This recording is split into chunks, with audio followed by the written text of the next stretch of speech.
Hello, everyone. Dr. Vicky here, speaking to you from the Seeds of Transformation Healing Center. It's time for Tarot-Scopes again. We're going to be doing Tarot-Scopes for the sign of Gemini. It's my little Gemini painting for the month of May 2025. Before we get into the um, reading, I want to welcome my new subscribers. Welcome to this wonderful group of like-minded souls, star seekers as they were. Um, Seeking meaning from the sometimes what seems um, meaningless things that happen in life. Um, to my tried and true who have been with me for years, thank you so much. It's been quite a journey we've been on together, and I appreciate getting to walk with you in it. Is that English? For my new members on my YouTube channel, welcome to membership. I hope you're enjoying yourself. There is definitely more to come, including a special live just for members and a few card readings. You may have actually seen some of these already, so by the time this comes out. And to my Patreon folks who are also going to be getting more for their membership, thank you so much for your continued support. You mean the world to me. Okay.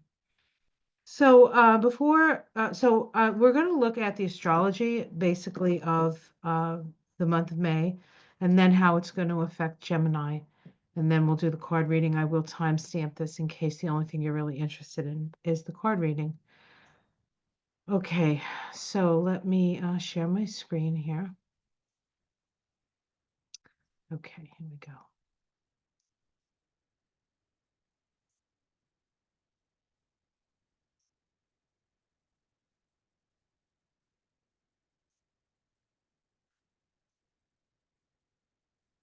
All right, so as we look at this slide, we have the Tree of Life in the middle of the slide. And what I've done is I have highlighted the cards, so the tarot cards associated with the vibrations on the Tree of Life this month, as well as the planets, what planets are in what signs, and if there is a shift in the sign, in the planetary picture for that planet. Just right up front here, we see that um, the black circle here, Bina, which is Saturn, which is connected to Saturn. Now, Saturn spends about 2.5 years, sometimes a little longer in a sign. And so usually when you're looking at the Tree of Life, you'll notice that that one doesn't change very much. But we actually have a change in the sign that Saturn will be inhabiting. It moves into Aries on the 24th. We'll get there specifically, but that's a big change. That's a big shift. This is the sun, so this always changes. This is Mercury, and it actually moves also into Gemini here. I don't have the Gemini here, but there's actually 3 signs that Mercury's in. But Venus is only in one sign. She's in Aries, and now she's moving forward. And that's kind of how we'll start with the month, as Venus makes a conjunction to Neptune in 1 degree of Aries. Venus and Neptune have a special relationship in that Neptune is the higher octave of Venus. And they have a synodic cycle where they come together um, once a year generally, unless we have a Venus retrograde in a place where Neptune is also there. And so this is true. We've actually had 3. This will be the last one. This one occurs at 1 degree of Aries. 1 degree of Aries symbol, Sabian symbol, is a woman coming out of the ocean embraced by a seal, or a seal coming out of the ocean embracing a woman. Well, it's about the emergence of consciousness.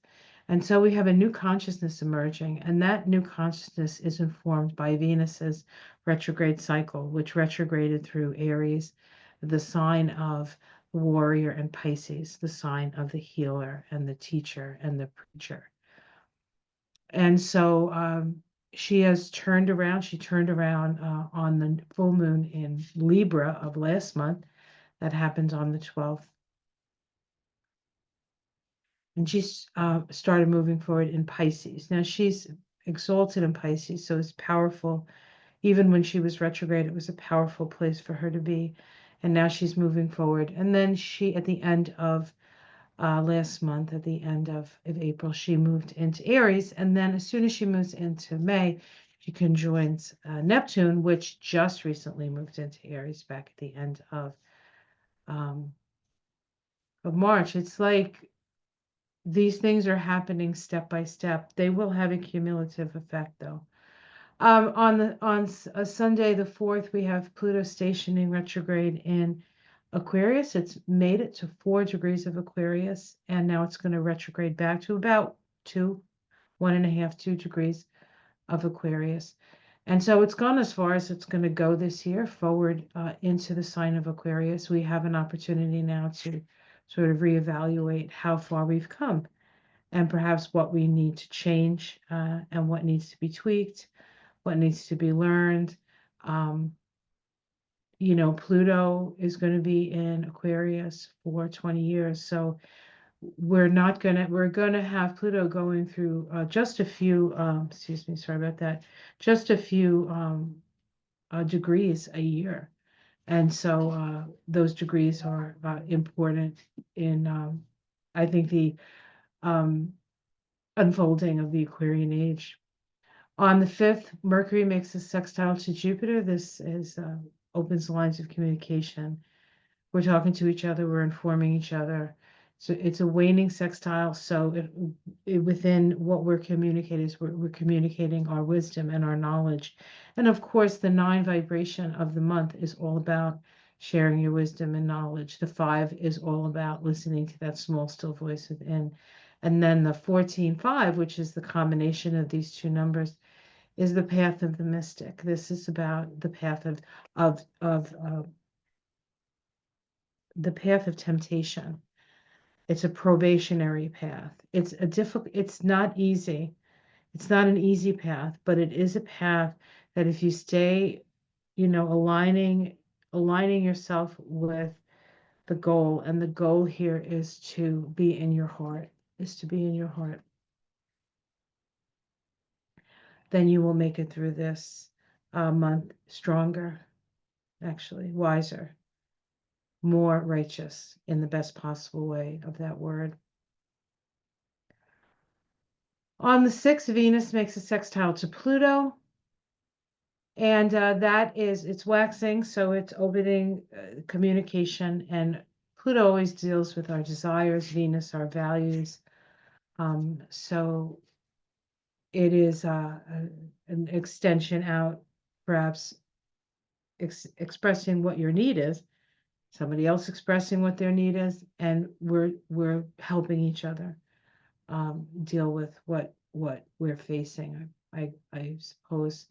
On the 10th, Mercury ingresses into Taurus. That's nice because it's been in Aries, which can become somewhat inflammatory. And, it's been retrograde in Aries. Now it's moving into Taurus, and it sort of stabilizes the mind. Mercury in Taurus is very pragmatic, very practical, very into the work at hand, as it were. On the 12th, we have a full moon in Scorpio. Scorpio is a sign about relationship. And it's, of course, opposite the sun in Taurus. That axis is the axis of values. So we become aware of what is truly important to us. And on that day, we also have a first quarter square between Mercury and Pluto. So there could be some hurtful words or words spoken because maybe somebody feels like they're being attacked. On the 17th, the Sun conjuncts Uranus. This is the start of the Sun-Uranus synodic cycle. This may be the last time the Sun actually conjoins Uranus in the sign of Taurus. I haven't checked that, but if it's not the last time, it's the second to the last time. It may happen again next year, but I'm not sure. And so Uranus has been in Taurus, shaken up us to our very foundations since 2018, I believe. Or 19, I can't remember off the top of my head. On the 18th, we have Mercury square Mars. This could be hurtful words as well. no holding back with the words here or perhaps the action. So be aware of that. On the 20th, the sun makes a waxing sextile to Saturn. This is lovely. This occurs with um, the sun still in Taurus with Saturn in Pisces. So this is earth and water. So it's a waxing sextile that opens the line of communications around our feelings and our security needs. And also on that day, we have the sun ingress into Gemini. And so the energy moves from that very sort of basic get the job done, plow the fields, plant the seeds, that really put your back into hard work of Taurus, into a more lightheartedness with the sun in Gemini. There'll still be heavy lifting, but maybe not quite as heavy. All right, on the 22nd, Venus makes a trine to Mars. This is really good for relationships. And the sun sextiles Neptune, which opens the lines of communication to spirit. So this could be a very lovely and spiritual day. On the 24th, the sun makes a trine to Pluto. This could be egoic. It's very egoic trine. Pluto is power. The sun is illumination. So this could be an illumination of power by somebody in power on the same day that Mercury conjuncts Uranus. Mercury is communication. Uranus is the rebel. So even if there is a power, something with power here, people are not going to stay silent about it. And then we have Saturn ingress into Aries. Saturn ingress into Aries. Saturn hasn't been in Aries since the late 90s, the late 90s. So this is sort of the Saturn return of the late 90s. I enjoyed the late 90s myself, although it wasn't easy, but it was kind of fun and interesting. But Saturn in Aries is another planet moving into Aries. So we've seen Neptune move into Aries. We've seen Venus move into Aries. We've seen Mercury move into Aries. Venus and Mercury, back and forth 3 times in Aries, right? Because of the retrograde. So, yeah, it's been a very busy cusp, that Aries. That Pisces Aries cusp. And that's the cusp of endings and beginnings. So it aligns well with the 9 vibration of the year. On the 25th, Mercury ingresses into Gemini. Mercury rules Gemini. Gemini is a Mercury ruled sign. It's very comfortable in Gemini. It's moving direct. It likes that. So quick thinking, quick information. Gemini is always quick, but Gemini always shows 2 sides of things. There's a duplicity with Gemini, and we have to be aware of that. And so black is white and white is black, and the lines are as demarcated as they can be in Gemini. So that is something to consider. And then Mercury sextiles Saturn. Again, Mercury sextiling Saturn, right? This time, the first time it was the sun. This time, Mercury, the mind, is in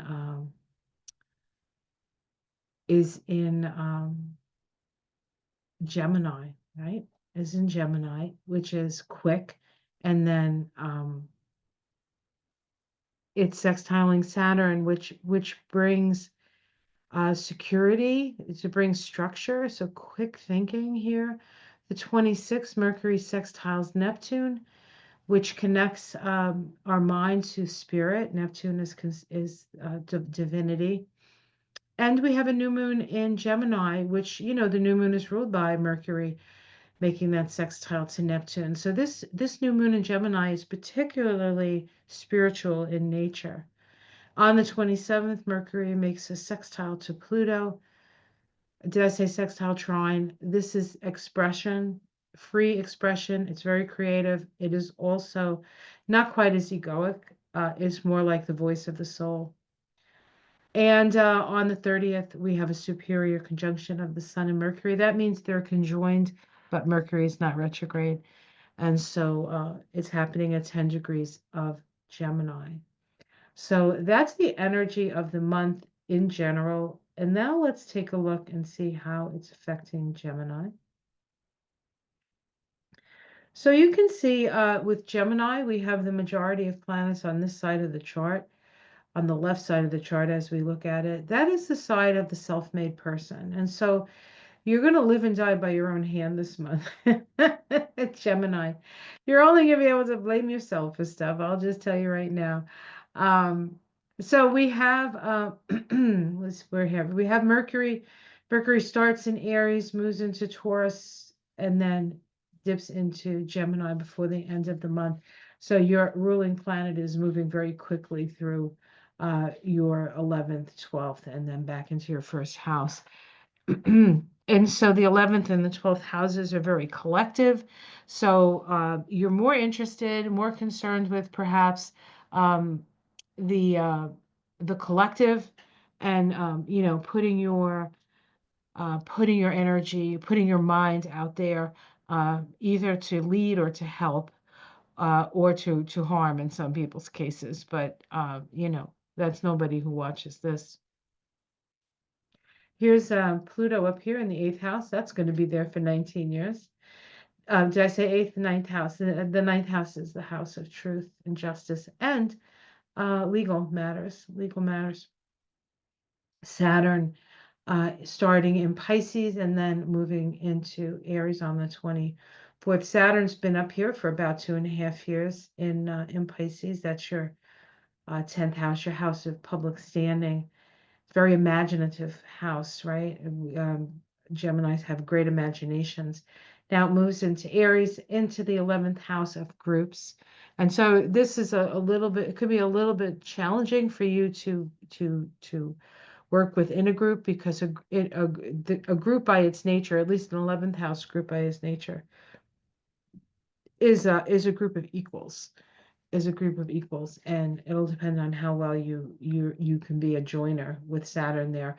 But it's only going to be there for a little while, and then it goes back into Pisces to end its journey through Pisces. And then by the beginning of next year, you'll really have to learn how to get along with people. Here's Neptune. Neptune now is in the 11th house there for a couple of months. I think like 4 months, actually, quite a long time. Before it goes back into Pisces, to the last degree of Pisces, to end up, to sort of finish that up. And then by the beginning, early next year, it goes into Aries, where it's going to stay for 14 years. The sun starts the month in the 12th house in Taurus, and moves into your first house on the 20th, I think it was. And so we sort of end the month with Mercury and the sun and Jupiter all in that first house, with the new moon there, no less. And so this is very powerful for you to put yourself out. The first house is the I am house, and there won't be a doubt about who you are as you express yourself this month. You do have a full moon in the house of the 6th house, with the sun of the full moon in the 12th. This is the axis of healing. It's also a karmic axis. So you do watch that you don't undo yourself, or you don't involve yourself in more complex relationships than need be. Mars is now moving forward in Leo, likes being in Leo a whole lot more than it likes being in Cancer. In the 3rd house, a lot of creative ideas. Your mind is on fire, literally, this month. And of course, the nodes here, that we have the North Node now in Pisces. That happened in January. It moved out of Aries into Pisces. And so it's moving through Pisces in that 10th house, asking you to move in the direction of a compassion for the collective, for all, right? For those you lead, perhaps.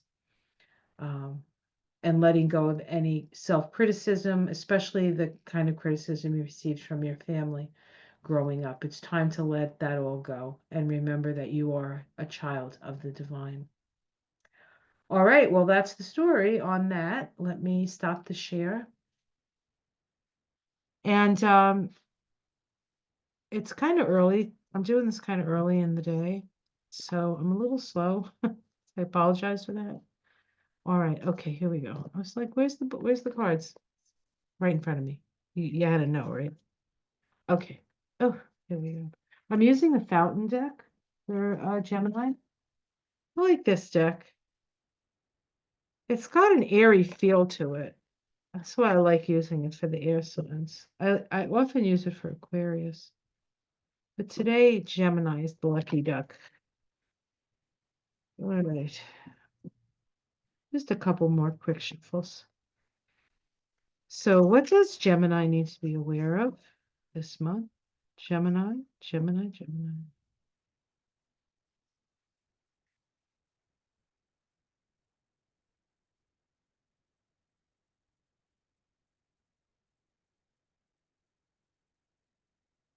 Yeah, I think we're good. All right, what are we starting with?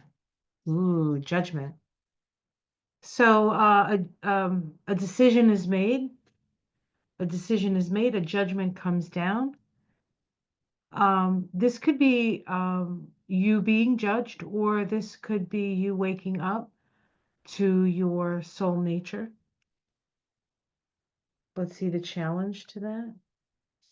The Seven of Coins, this is maybe an obsession with, well, an over concern with money and losing your money or gathering your money or keeping your money safe. It's not that it's not important, because it is, especially in this economy. But it's not. It's by worrying about the loss of something, I think you shut down the channel to bring abundance in, because just because things are changing, it doesn't mean that you yourself cannot be abundant within this in this situation. Underneath it is friendship. We have friendship here, gathering of it's celebration. Celebration. Three of Cups can also be a little bit too much celebrating, so you can decide. This is at the bottom of the reading. So if you're concerned that, am I drinking too much? Am I having too much fun? Am I partying too much? Am I avoiding things that I'm not doing? And I'm, so that's something you want to ask yourself. Let's see what's in the past. A justice. I feel like a judgment came down in the past, that there was some sort of legal issue in the past, and the judgment's coming down now from that. Like, it's been decided. That's been decided. And maybe it is that you're losing some money because of that, or that you're having less than you're used to. Less than you're used to. Let's see what's in the sky.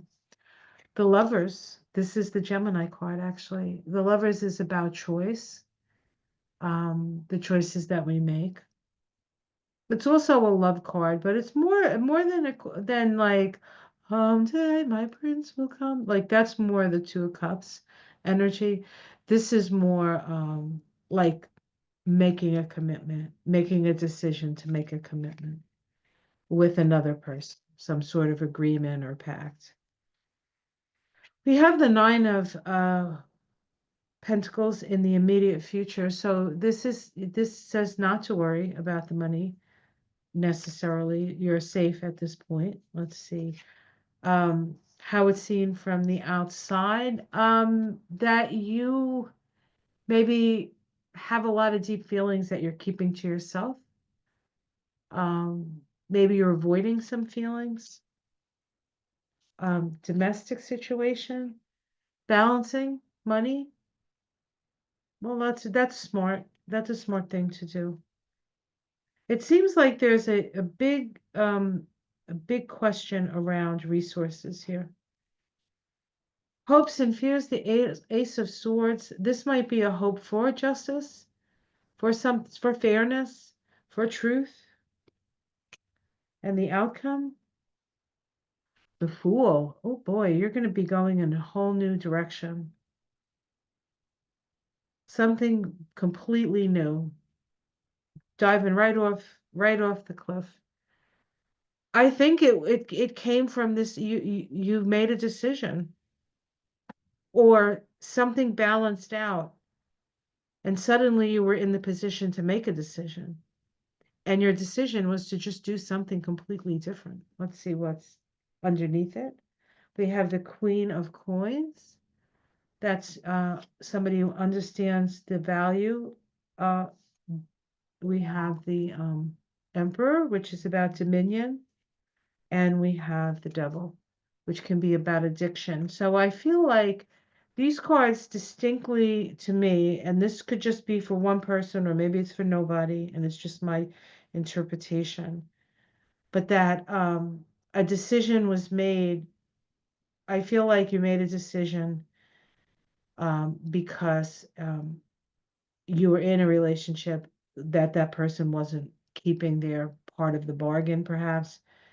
And so you've had to make choices in order to protect yourself, your resources, um, and you want to just do it differently. You want to be in charge. You don't want somebody else's addiction to be determining the kind of life you lead. That's what that looks like. All right. I don't know if that's true, but that's what it looks like. And you can kind of apply that. It doesn't have to be literal. It could be, I don't know. Life is hard, and relating in life is even harder. So, all right. Let's see. We're going to pull a Spirit of the Wheel. This is the Oracle deck I've decided to use this month. And it's actually a meditation deck, and I'll hold it up so you can read it. I picked it up in Portland, Oregon, 2012. Wow, 2012 was what, 13 years ago? Yikes. All right. That's when everything was supposed to change, right? Here we are 13 years later. This is it. Linda Iwashina. Okay. Stone of the Ancestors. We pull it back a little so you can see it. Oh, sorry. There it is. A beautiful card. Stone of the Ancestors. Higher good, guidance, and choice. Interesting choice. That is the Libra. I mean, that is the energy of Gemini. All right, sorry about the camera work here. I'm going to read this to you. I'll hold it up again. Sorry that I'm blurry. Oops, wrong book. It would help if I was getting the information from the proper source here. Okay.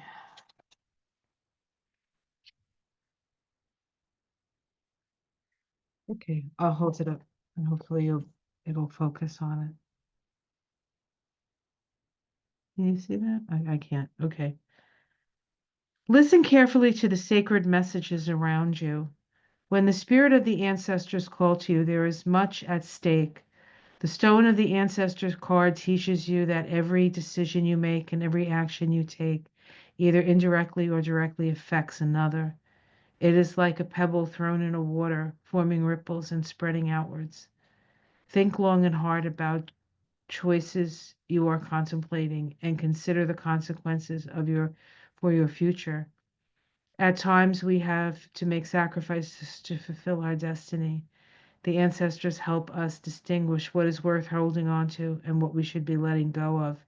If you have any doubts, call upon the ancient wisdom to help you to make the best choice. The Hierophant card, which is the 5 card this month, is about that. It's the wisdom of the ancients.